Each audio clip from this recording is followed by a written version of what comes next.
Good morning student, मैं Pradeep Verma HMM inter college में आपका स्वागत करते हैं। पिछले वीडियो में आप लोगों ने पढ़ा था धावन सोडा बनाने की विधि के बारे में। वहाँ पे हमने आपको प्रयोगशाला के द्वारा धावन सोडा बनाने के लिए बताया था। साथ ही साथ औद्योगिक स्तर पर भी धावन सोडा बनाने की विधि के बारे में बताए थे। धावन सोडा के औद्योगिक निर्माण की दो विधियां हैं, जिनमें से एक विधि आप लोग जाने साल्वे अमोनिया सोडा विधि और दूसरी विधि आप लोगों ने पढ़ा था लिवलाग विधि। जिनमें से एक विधि का हमने फिगर से वर्णन किया, साल्वे अमोनिया सोडा विधि द्वारा धावन सोडा का निर्माण आप लोग पढ़ चुके थे। ठीक, आज देखते हैं इसमें हम इसके भौतिक और रासायनिक गुण के बारे में। तो आज का अगला टॉपिक होगा धावन सोडा का रासायनिक गुण। भौतिक गुण कर लेते हैं। धावन सोडा के भौतिक गुण हेडिंग डालेगा भौतिक गुण। भौतिक गुण, फिजिकल प्रॉपर्टीज। पहला गुण आप लिखिएगा, पहला गुण धावन सोडा का, यह एक सफेद रंग का क्रिस्टलीय ठोस पदार्थ है। पहला गुण लिखिएगा, यह एक सफेद रंग का क्रिस्टलीय ठोस पदार्थ है। यह एक सफेद रंग का क्रिस्टलीय ठोस पदार्थ है। पहला गुण हम लोग देखें। दूसरे गुण की बात करें, दूसरा भी लीजिएगा। दूसरा गुण, यह जल में विलेय होता है। यह जल में विलेय होता है। ठीक, दूसरा गुण। तीसरा गुण भी आप लोग नोट कर लीजिएगा। तीसरा गुण होता है इसका जलीय विलयन क्षारीय होता है। इसका जलीय विलयन कैसा होता है? क्षारीय होता है। इसका जलीय विलयन क्षारीय होता है। तो जो भी है तीन चार पॉइंट आप लोग नोट कर लीजिएगा। ये धावन सोडा का रासायनिक गुण है। ठीक है, तो धावन सोडा के बारे में आप लोग जाने, कम से कम और कुछ ना जाने तो आप लोग कम से कम धावन सोडा का रासायनिक नाम जाने और उसका अणुसूत्र जाने। ठीक, नोट कराए थे शुरुआत में ही। एक बार पुनः सूत्र है धावन सोडा का Na2CO3 × 10⁻²। इसका रासायनिक नाम है सोडियम कार्बोनेट डेकाहाइड्रेट। ठीक है, तो बनाने की विधि के बारे में सभी पढ़ चुके थे आप सभी लोग। इसके हम भौतिक गुण के बारे में देख लिए। पहला गुण आपने देखा कि सफेद रंग का क्रिस्टलीय ठोस पदार्थ है। दूसरा आपने देखा यह जल में विलेय है। तीसरा गुण इसका जलीय विलयन क्षारीय होता है। ये हमने देखा। चलिए आगे देखते हैं हम रासायनिक गुण के बारे में बात कर लेते हैं थोड़ा सा। धावन सोडा का रासायनिक गुण एक एक क्रिया हम देखते हैं क्रम से।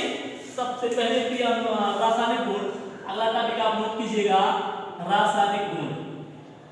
रासायनिक गुण हम इस चैप्टर में जितने भी लवण पढ़ेंगे, जितने भी पदार्थ पढ़ेंगे, उन पदार्थों के बनाने की विधि के बारे में पढ़ेंगे, उनके भौतिक और रासायनिक गुण के बारे में अलग अलग पढ़ेंगे और उनके उपयोग क्या है ये भी हम पढ़ेंगे। ठीक है, तो चलिए हम देखते हैं अब पहला रासायनिक गुण। पहला रासायनिक गुण आपका है ऊष्मा का प्रभाव। क्या है? ऊष्मा का प्रभाव। किस पर ऊष्मा के प्रभाव में पड़ना है? धावन सोडा का। हम जिस पदार्थ का भी हम रासायनिक गुण पढ़ते हैं, उस पदार्थ का हम अलग अलग पदार्थों के साथ अभिक्रिया कराते हैं और देखते हैं नया उत्पाद क्या प्राप्त होता है। रासायनिक गुण में हम ये तो पढ़ते हैं, हम कौन सा पदार्थ पढ़ रहे हैं? हम पढ़ रहे हैं धावन सोडा। क्या पढ़ रहे हैं? धावन सोडा। तो धावन सोडा को अगर हम गर्म करते हैं तो क्या होगा ये हम देखते हैं। ठीक, धावन सोडा का आप सूत्र जानते हैं। धावन सोडा का सूत्र होता है Na2CO3 × 10⁻²। धावन सोडा का सूत्र है। इसे अगर आप क्या करें, अगर इसे आप खुले हवा में से छोड़ दें, खुले हवा में छोड़ने पर, खुले हवा में छोड़ने पर, अगर इसे हम क्या करें खुले हवा में छोड़ देते हैं तो क्या होता है इसमें से जल के जो भी अणु है, क्रिस्टल के रूप में जो भी जल के अणु उपस्थित है, अधिकांश जल के अणु क्या होते हैं वाष्प बन करके निकल जाते हैं।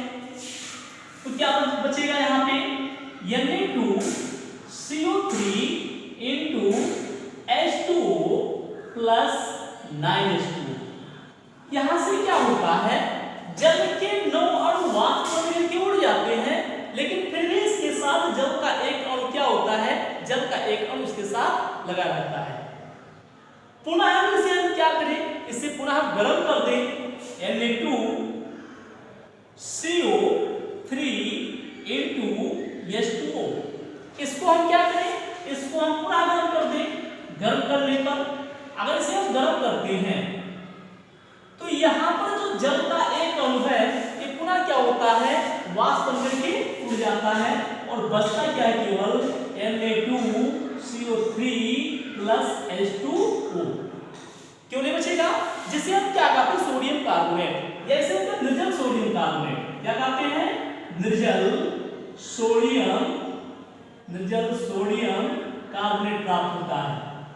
ठीक है, तो इस तरह से हम अगर क्या करते हैं धान सोडा को गर्म करते हैं तो हमें ये प्राप्त होता है।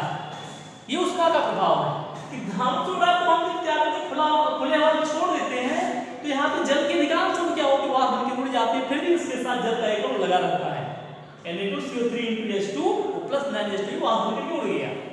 पुनः इसे हम क्या करें, पुनः इसे जो गर्म करते हैं, थोड़ा बहुत गर्म कर दें तो इसमें जो भी जल होगा जल क्या होता है वाष्प बनकर उड़ जाता है और अभी बचता है क्या है बिना जल का सोडियम कार्बोनेट प्राप्त होता है। कोई दिक्कत, नोट कर लीजिएगा इसको।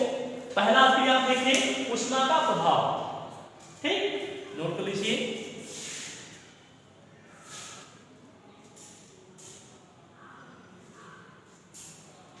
चलिए अगले क्रिया हम देखते हैं, दूसरी क्रिया हम देखते हैं किसके साथ क्रिया, कार्बन डाइऑक्साइड के साथ क्रिया।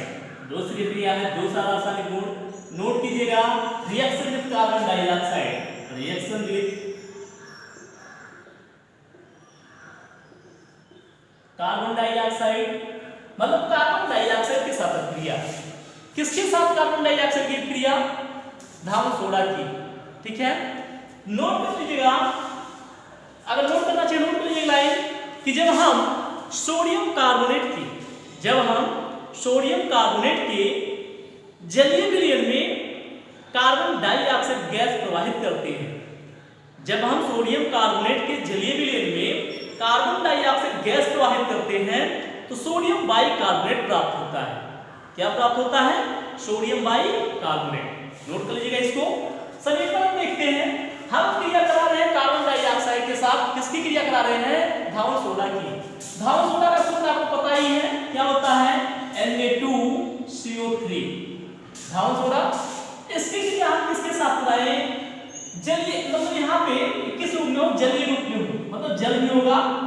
सोडियम कार्बोनेट के क्या कहा गया, जलीय विलयन में, सोडियम कार्बोनेट के जलीय विलयन में हम क्या करते हैं, जब कार्बन डाइऑक्साइड गैस प्रवाहित करते हैं, सोडियम कार्बोनेट के जलीय विलयन में जब हम क्या करते हैं कार्बन डाइऑक्साइड गैस प्रवाहित करते हैं तो आपको क्या प्राप्त होता है, सोडियम बाइकार्बोनेट प्राप्त होता है, NaSCO3 प्राप्त होता है। ठीक, समीकरण बैलेंस कर लीजिएगा। देखिएगा यहाँ पे सोडियम के कितने परमाणु हैं, यहाँ पे सोडियम के 2 परमाणु हैं, यहाँ पे सोडियम के कितने परमाणु हैं, 1 परमाणु है। सोडियम को बैलेंस करने के लिए यहाँ पे 2 से गुणा कर देते हैं, सोडियम बैलेंस हो गया। और कार्बन 2 परमाणु है, कार्बन के 2 परमाणु यहाँ पे भी हो गया। ऑक्सीजन के कितने परमाणु हैं, 3 2 5 1 6, ऑक्सीजन के 6 परमाणु हैं, 3 2 6 ऑक्सीजन भी हो गया। हाइड्रोजन के 2 परमाणु 2 हाइड्रोजन यहाँ पे भी हो गया, समीकरण बैलेंस हो गया। ठीक, याद रखिएगा इसका नाम क्या है, नाम जरूर आप लोग बार-बार लिखते रहे जिससे आपको नाम याद हो जाए। सोडियम कार्बोनेट क्या है, सोडियम कार्बोनेट, इसकी क्रिया जब कराई तो क्या प्राप्त हुआ, सोडियम बाइकार्बोनेट प्राप्त हुआ। क्या प्राप्त हुआ, सोडियम बाइकार्बोनेट। ठीक, मोस्ट इंपॉर्टेंट समीकरण अक्सर ही पूछा गया, वेरी मोस्ट इंपॉर्टेंट VIP। ठीक, अक्सर हर साल पूछा जाता रहा है, चाहे पूछा गया हो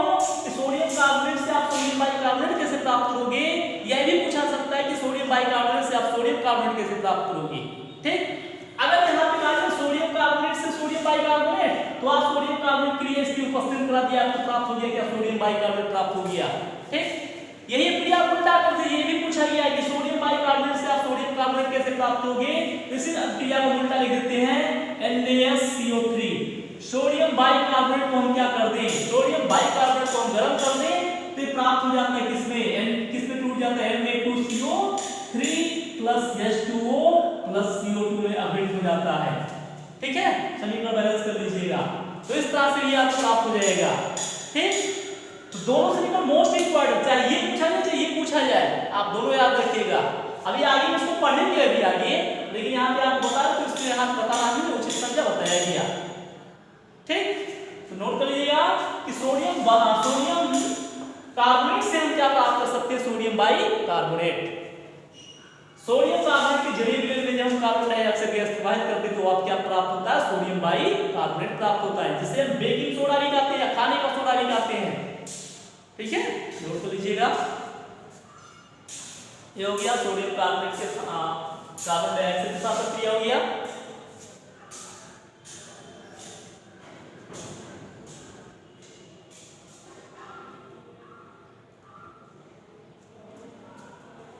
चलिए ठीक, अगली क्रिया हम देख लेते हैं।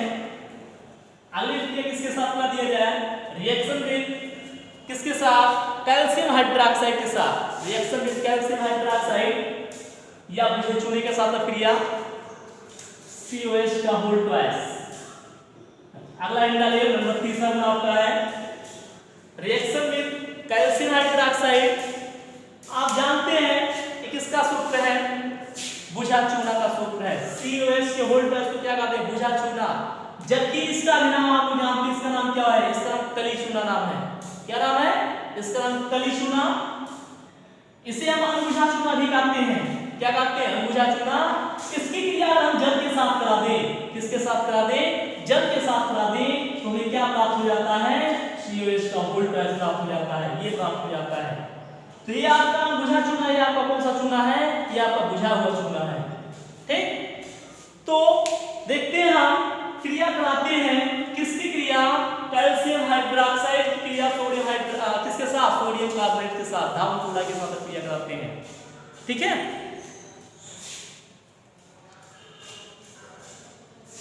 तो जब sodium carbonate Na2CO3, sodium carbonate की क्रिया किसके साथ करा रहे हैं, कैल्शियम हाइड्रोक्साइड के साथ करा रहे हैं। ठीक, जब दोनों आपस में क्रिया करते हैं क्या बना लेता है, देखिएगा यहां से ये कैल्शियम ये कार्बोनेट आयन दोनों आपस में क्रिया करते हैं और क्या बना लेते हैं, कैल्शियम कार्बोनेट। क्या बना लेते हैं, कैल्शियम कार्बोनेट CaCO3 का सफेद अवशेष प्राप्त होता है। क्या प्राप्त हो जाता है, कैल्शियम कार्बोनेट का सफेद अवशेष प्राप्त होता है, और साथ ही साथ आपको क्या प्राप्त हो जाएगा, सोडियम हाइड्रोक्साइड NaOH आपको प्राप्त हो जाता है। क्या प्राप्त हो जाता है, सोडियम हाइड्रोक्साइड और कैल्शियम कार्बोनेट का सफेद अवशेष प्राप्त होता है। ठीक, तो अगर हम सोडियम कार्बोनेट की क्रिया कैल्शियम हाइड्रोक्साइड के साथ कराते हैं तो हमें कैल्शियम कार्बोनेट का सफेद अवशेष प्राप्त होता है, साथ साथ और क्या प्राप्त होता है, सोडियम हाइड्रोक्साइड प्राप्त होता है। ठीक, नोट कर लीजिएगा समीकरण। समीकरण अगर समीकरण बैलेंस कर लेते हैं। देखिएगा यहाँ पे सोडियम के कितने परमाणु हैं, यहाँ पे सोडियम के 2 परमाणु हैं, यहाँ पे सोडियम का कितना परमाणु है, यहाँ पे सोडियम का 1 परमाणु है। ठीक, सोडियम को बैलेंस करने के लिए यहाँ पे 2 से गुणा कर देते हैं, सोडियम बैलेंस हो गया। आगे देखते हैं कार्बन के कितने परमाणु, यहाँ पे कार्बन का 1 परमाणु है, कार्बन यहाँ पे 1 है, कार्बन बैलेंस हो गया। आगे देखते हैं ऑक्सीजन कितने हैं, 3 2 5, ऑक्सीजन कितने 5, यहाँ पे भी ऑक्सीजन 3 और 2 यहाँ पे 5 ऑक्सीजन हो गया। कैल्शियम 1 है, कैल्शियम इधर भी 1 है, हाइड्रोजन 2 है, 2 हाइड्रोजन यहाँ पे भी समीकरण बैलेंस हो गया। ठीक, तो याद रखिएगा कि जब हम सोडियम कार्बोनेट की क्रिया कैल्शियम हाइड्रोक्साइड के साथ कराते हैं तो क्या प्राप्त होता है, सोडियम हाइड्रोक्साइड प्राप्त होता है और कैल्शियम कार्बोनेट के रूप में प्राप्त होता है और छेद के रूप में प्राप्त होता है। तीसरा आपका हो गया रिएक्शन विद कैल्शियम हाइड्रोक्साइड के साथ। देखिएगा नाम जान नहीं सकता, इसका नाम क्या है, सोडियम कार्बोनेट, इसका नाम क्या है, कैल्शियम हाइड्रोक्साइड। क्या नाम इसका, कैल्शियम हाइड्रोक्साइड। ठीक, कैल्शियम हाइड्रोक्साइड यहाँ पे आपको क्या प्राप्त हुआ, इसका नाम सोडियम हाइड्रोक्साइड, इसका नाम क्या है, सोडियम हाइड्रोक्साइड है। और आपका ये क्या है, कैल्शियम कार्बोनेट है। तो नाम कम से कम आप जो भी रासायनिक नाम लिख रहे हो, जो भी रासायनिक सूत्र लिख रहे हो, उनके रासायनिक नामों को आप भी जरूर लिखा करें, कैल्शियम कार्बोनेट। धीरे धीरे अभी आप पढ़ते पढ़ते लास्ट तक इतना हम अभ्यास कर लेंगे कि हमें सारे नाम अपने आप याद हो जाएंगे। इसलिए अभी आप लोग अभिक्रिया लिखें, समीकरण लिखें, समीकरण के नीचे पदार्थों का नाम भी आप जरूर लिखा करें। अगर हम ना लिखें, हम ना बताएं, तो आप स्वयं किताब खोल करके देखिएगा, ठीक है। और ऐसा नहीं होगा कि हम बताएं ना, हर एक यौगिक का नाम बताते हैं, आप अगर नहीं लिखते तो आप जरूर लिखा करें, ठीक। नोट कर लीजिएगा, reaction with calcium hydroxide.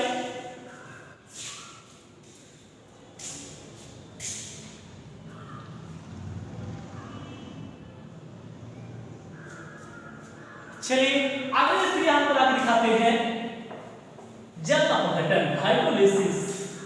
Sodium carbonate का अगर हम क्या करा दें, हाइड्रोलिसिस करा दें। चौथा गुण आपका देखते हैं, हाइड्रोलिसिस, ठीक। जल अपघटन क्या है, जल अपघटन, ठीक।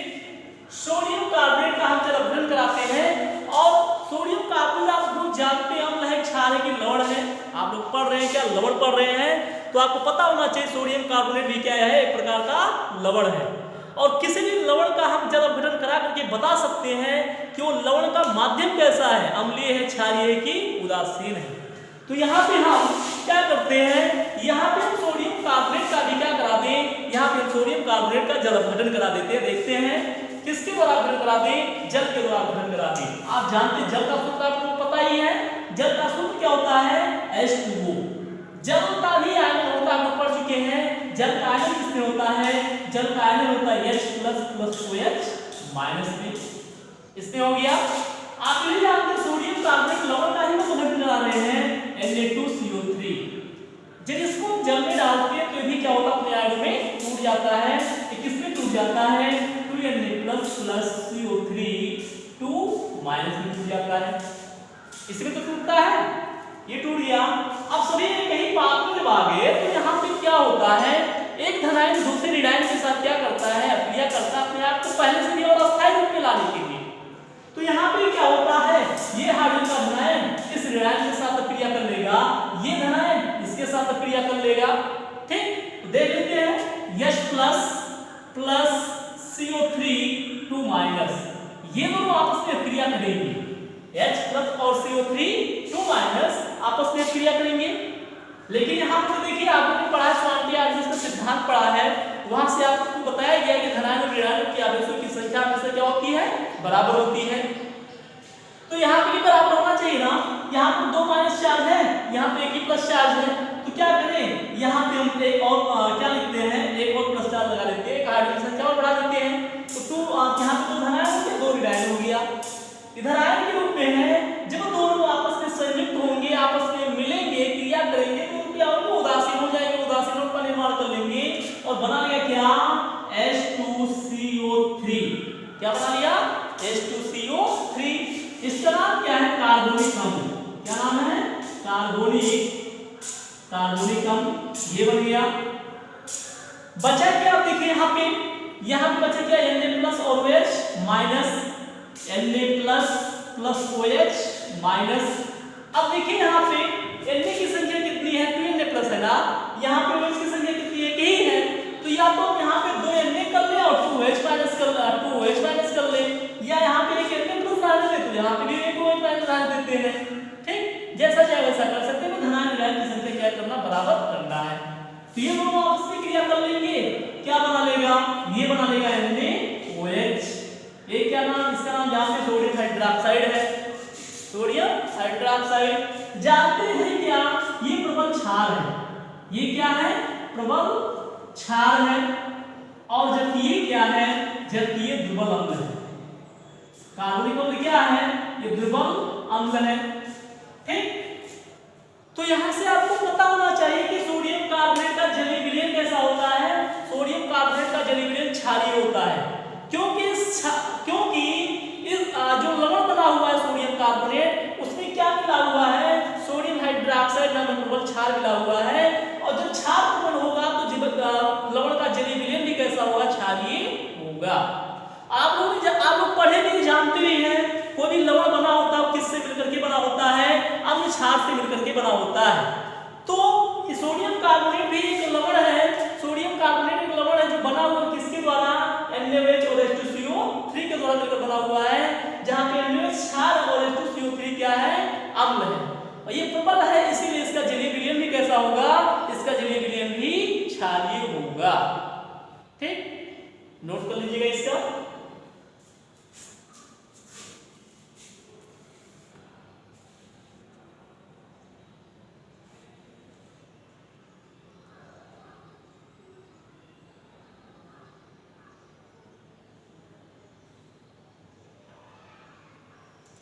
चलिए अगले एमपी का हम लोग देख लेते हैं।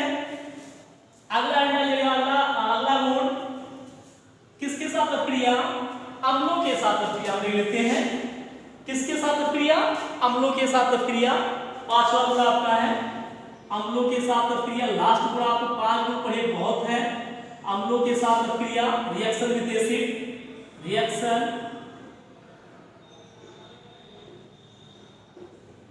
विद एसिड, अम्लों के साथ अक्रिया।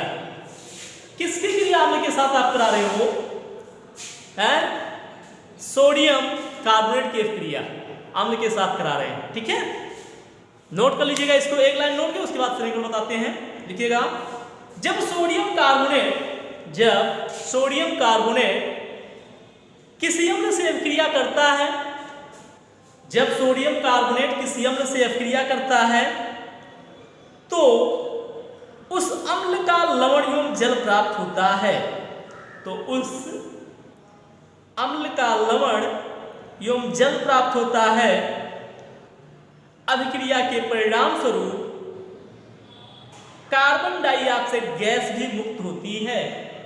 अभिक्रिया के परिणाम स्वरूप कार्बन डाइऑक्साइड गैस भी मुक्त होती है।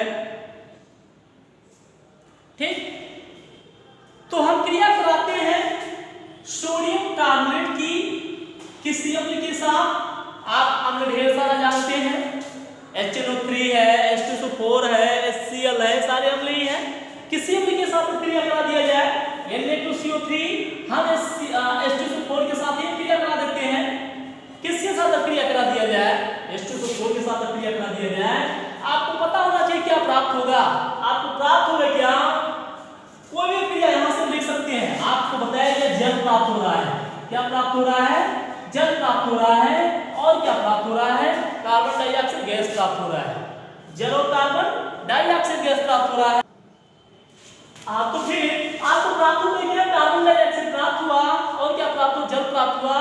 साथ ही साथ और क्या प्राप्त हो जाएगा, इसी का एक लवण प्राप्त हो जाता है। कौन सा लवण प्राप्त हो जाएगा, Na2SO4 प्राप्त हो जाएगा। क्या प्राप्त हो जाएगा, Na2SO4, सोडियम सल्फेट। ठीक, तो आप किसी भी अम्ल के साथ क्रिया करा सकते हैं सोडियम कार्बोनेट का, और उसी के संगत एक लवण बनेगा, जल बनेगा और कार्बन डाइऑक्साइड गैस प्राप्त होगा। कोई जरूरी नहीं कि आप जो है केवल सल्फ्यूरिक अम्ल के साथ ये क्रिया करें, कोई भी अम्ल लेकर के आप क्रिया पूरा करा सकते हैं। हो जाएगा ना। तो समीकरण का बैलेंस का समीकरण बैलेंस कर लेते, देख लीजिए समीकरण बैलेंस है कि नहीं, देख लेते हैं। यहाँ पे सोडियम कितने परमाणु, 2 सोडियम, तो यहाँ पर भी सोडियम तो बैलेंस है भी ना। आगे देखते हैं, कार्बन यहाँ पे 1 है, कार्बन यहाँ पर 1 है, कार्बन बैलेंस है। अगला तो तुम देख लेते ऑक्सीजन 3 4 7 ऑक्सीजन ना, यहाँ पे 4 और 2 6 और 1 7 ऑक्सीजन यहाँ पे भी है। हाइड्रोजन कितना, 2 हाइड्रोजन यहाँ पर भी है, समीकरण बैलेंस है। ठीक, इसका नाम सोडियम सल्फेट, इसका नाम क्या है, सोडियम सल्फेट। तो इस तरह से आप सोडियम कार्बोनेट की क्रिया अम्ल के साथ भी करा सकते हैं। हो जाएगा ना। तो ये था आपके कुछ रासायनिक गुण अम्लों के। साथ ही साथ हम देख लेते हैं यहाँ पे इनके कुछ उपयोग भी ज्यादा दे देते और 2-3 उपयोग दे लेते हैं। उसके बाद कल हम लोग अगला टॉपिक पढ़ेंगे, अगला लवण जो भी होगा उसको देखा जाएगा। तो हम आपका आज एक लवण खत्म किए, कौन सा, धावन सोडा। धावन सोडा के बारे में आप लोग धावन सोडा के बारे में आप पढ़िएगा। अगर कोई समस्या होती है तो आप कमेंट जरूर कीजिएगा, जरूर फिर से आपको बताने का प्रयास किया जाएगा। केवल आप लोग पढ़ें, ठीक है। अगला लिख लीजिए, अगला यानी उपयोग, ठीक। उपयोग, अगर आप कोई भी पदार्थ पढ़ रहे हैं, कोई उपयोग आपको ना पता हो तो एक उपयोग आप जरूर जानिएगा कि अभिकर्म प्रयोगशाला में अभिकर्मक के रूप में करते हैं। किस रूप में करते हैं? प्रयोगशाला में अभिकर्मक के रूप में। पहला उपयोग लिखिए नंबर 1, प्रयोगशाला में अभिकर्मक के रूप में, प्रयोगशाला में अभिकर्मक के रूप में, अभिकर्मक के रूप में पहला पॉइंट, पहला उपयोग। दूसरा उपयोग ले लीजिएगा, अभी आपने बनाया था क्या? आपने बनाया था बेकिंग सोडा, खाने का सोडा बनाए थे। दूसरा उपयोग आप ले लीजिएगा खाने का सोडा बनाने में।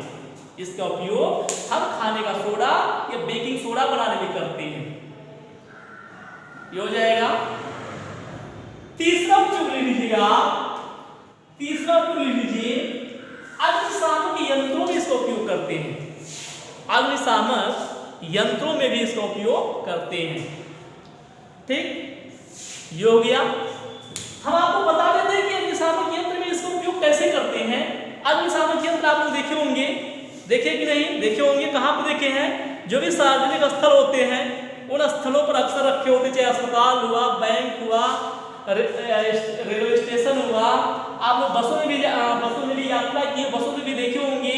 दो क्या होते हैं, सिलेंडर से लाल लाल से लटकाए होते हैं, वही क्या होते हैं? अग्निशामक यंत्र है। तो अग्निशामक यंत्र में कैसे इसका प्रयोग किया जाता है देखते हैं, बताते हैं आपको। देखिएगा, जैसे ऐसे धातु का सिलेंडर ऐसे लाल वाले से होता है, लाल कलर के टेंट भी होता है। इसमें भरा होता है क्या? इसमें भरा होता है, यही भरा होता है, सोडियम कार्बोनेट भरा होता है। क्या भरा होता है? Sodium carbonate. इसमें सोडियम कार्बोनेट भरा हुआ है। इसमें क्या रखी होती है? इसमें एक शीशी रखी होती है जिसमें भरा होता है क्या? H2SO4 भरा होता है। इसमें क्या भरा होता है? H2SO4 भरा होता है, ठीक। जब कभी दुर्घटना घटती है तो इसका हम उपयोग कैसे करते हैं? इस सिलेंडर को हम क्या करते हैं, चाहे पटक दें, यहाँ पे लगा होता है, ऐसे हैंडल लगा होता है, उसको हम दबाते हैं, जिससे इसकी जो रखी हुई शीशी होती है, शीशी क्या होती है? फूट जाती है। शीशी क्या हुई? शीशी फूट जाती है। जब शीशी फूट जाती है तो इसमें सल्फ्यूरिक अम्ल होता है। सल्फ्यूरिक अम्ल क्या करता है? सोडियम कार्बोनेट के साथ क्रिया करता है। यही क्रिया होती है, ये क्रिया होती है जिससे कौन सी गैस बनती है? जिससे कार्बन डाइऑक्साइड गैस बनती है। और कार्बन डाइऑक्साइड गैस क्या होती है? बाहर आ जाती है। कार्बन डाइऑक्साइड गैस है क्या? धुआं ही तो है। और धुआं क्या करता है? धुआं आपको बुझाने में सहायक होता है। धुआं क्या करता है? आपको बुझाने में सहायक होता है। मतलब कार्बन डाइऑक्साइड क्या करती है? आपको बुझाने में सहायक होती है। वहीं पर ऑक्सीजन क्या करती है? आपके लगाने में सहायक होती है। तो जब ये क्रिया होती है, ये दोनों पदार्थ आपस में क्रिया करते हैं तो क्या बनाता है? कार्बन डाइऑक्साइड गैस बना लेता है। और यही कार्बन डाइऑक्साइड गैस क्या होती है? जहाँ पे आग की चारों तरफ फैल जाती है, जिससे आग क्या हो जाती है? आग बंद हो जाती है। तो इस तरह से हम क्या करते हैं? इस तरह से हम अग्निशामक यंत्रों में सोडियम कार्बोनेट का प्रयोग कर लेते हैं, ठीक है। तो लगभग समझ में आया होगा ये टॉपिक। तो आपने धावन सोडा पढ़ा। धावन सोडा के बाद अगला लवण जो भी होगा वो आपको हम अगले वीडियो में बताएंगे, ठीक है। आप लोग मेहनत से पढ़ें। धन्यवाद।